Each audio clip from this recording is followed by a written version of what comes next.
Hey, Miles. Here's chapter 5. Here's chapter 5. The Personal Mouse. So Ralph is in the cage with Chum the hamster. Ralph's life in the cage was never the same after the arrival of the hamster. Chum was picky about his food and fussy about his housekeeping. One corner of his cage had to be his bathroom. Another corner, his sleeping quarters. The other corner, a storehouse for the food he liked. He was forever pushing, shoving, and stomping his cedar shavings. His exercise wheel was creaky, and he always ran when Ralph was trying to nap. And he had a particularly irritating way of biting noisily at the bars of his cage. "Why do you do that?" asked Ralph. "You can't chew through metal." "I'm not trying to chew through the bars," said Chum. "I'm wearing down my teeth." Ralph was astounded. "Don't you want teeth?" he asked, thinking how dependent he was upon his own sharp teeth. "If I don't chew something hard," said Chum, "my teeth will grow so long I won't be able to eat." "I chew the bars because Lana is too stupid to give me anything hard to chew." "Oh," said Ralph, grateful that his teeth did not continue to grow. Chum had another habit that disturbed Ralph. He nipped at Lana whenever she tried to pick him up. "That's not nice," said Ralph one day. "That's biting the hand that feeds you."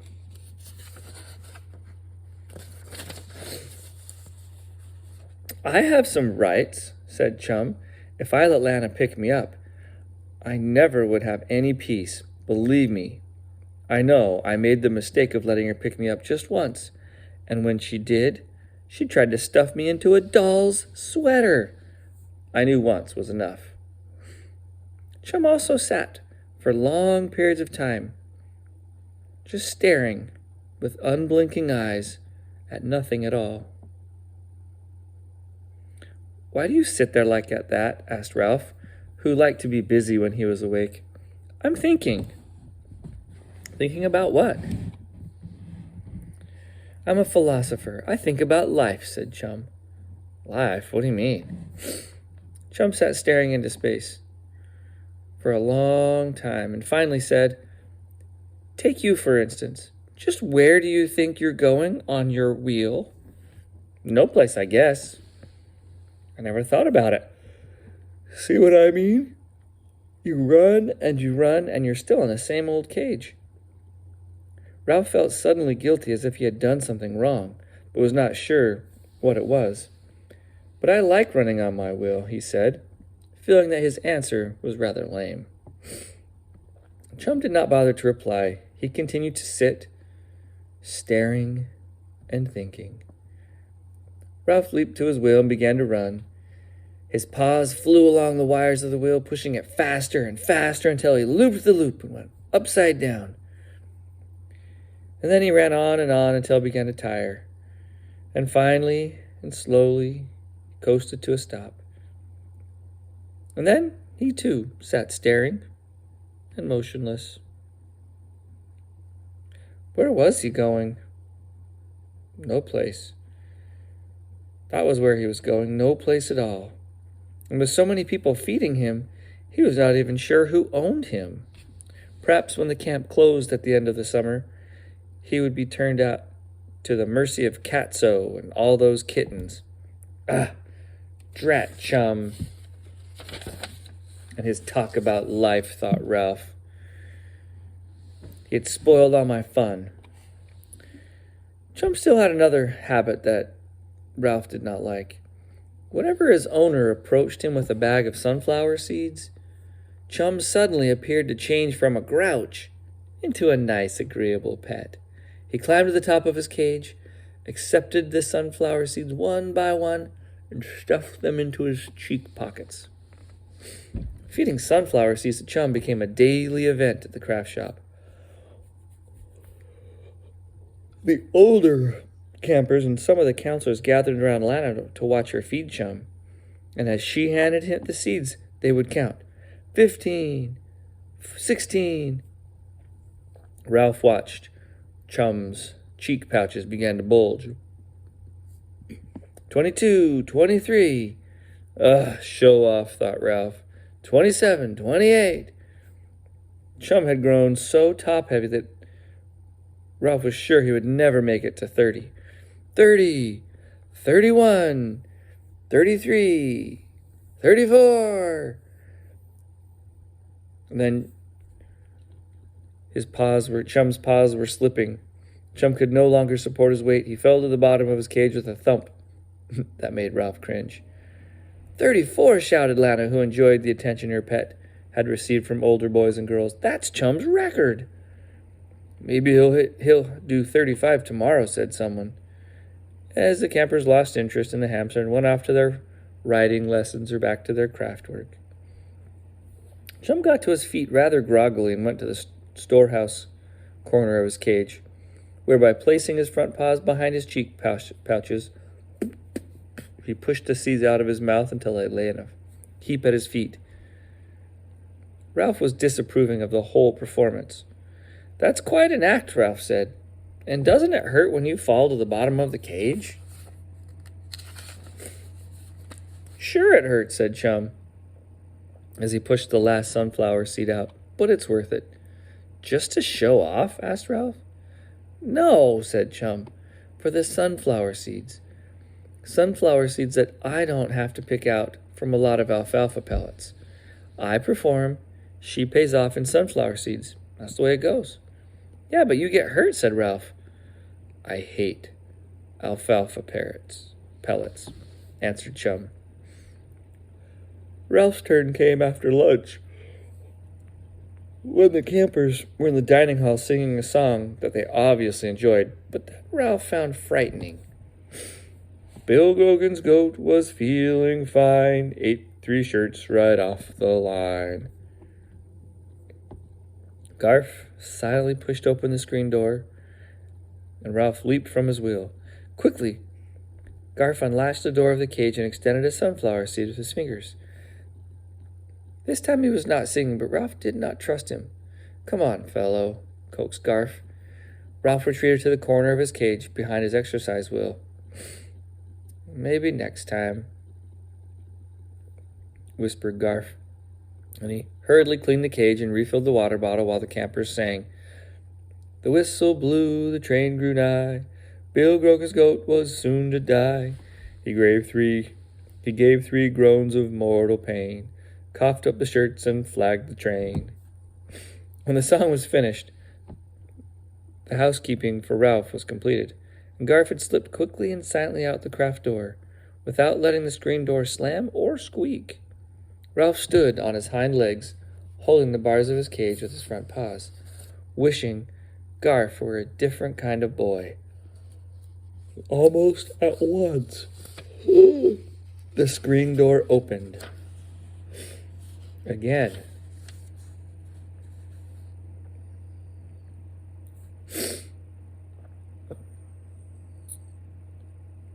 Aunt Jill came in with Garf. Sit down, Garf, she said. What's the trouble, Garf? Asked Aunt Jill kindly. What does she mean? Ralph wondered. Garf stared at the floor. You know you've been breaking one of the camp rules. Campbells are not supposed to come into the craft shop without permission unless I or one of the counselors are here. So that's why he's always in a hurry, thought Ralph. He isn't supposed to be there.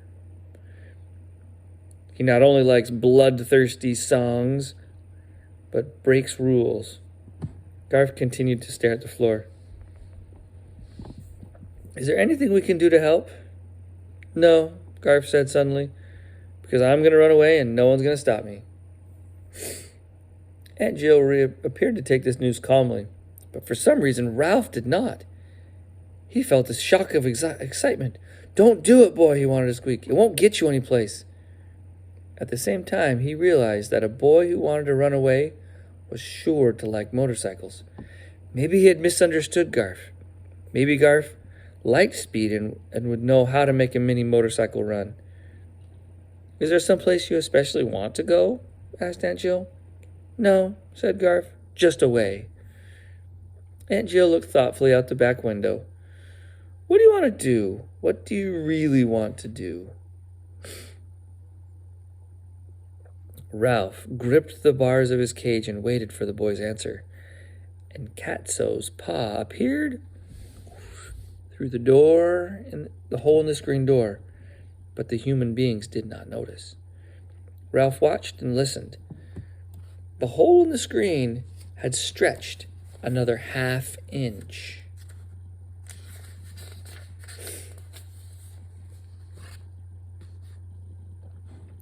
Garth picked up a scrap of plastic left over from someone's necklace and twisted around his fingers.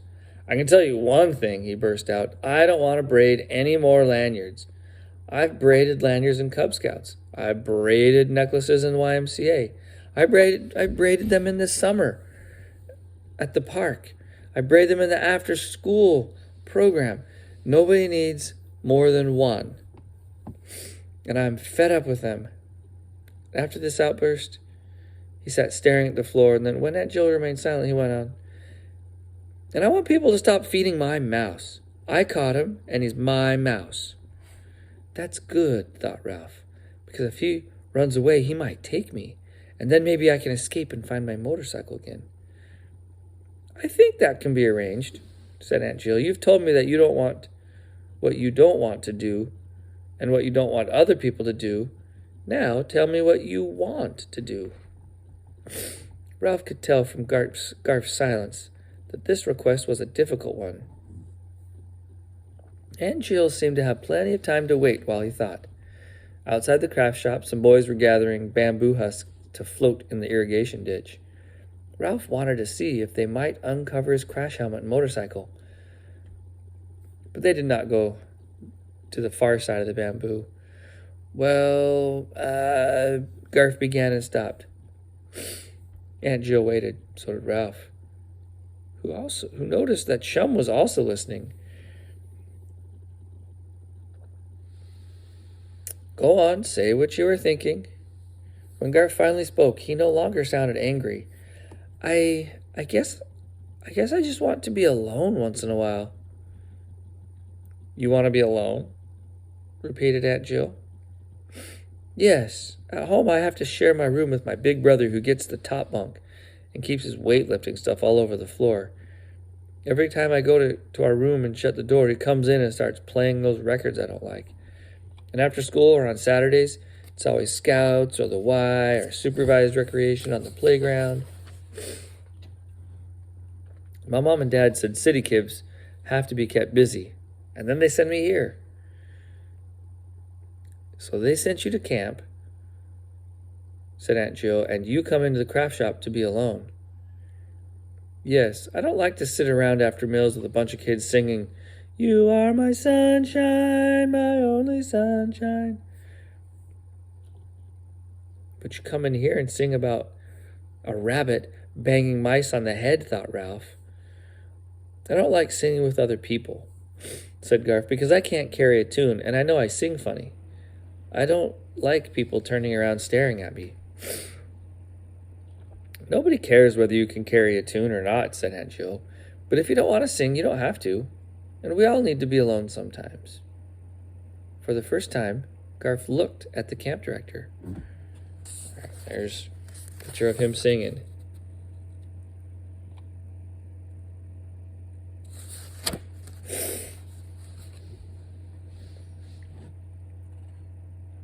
I know something that might help.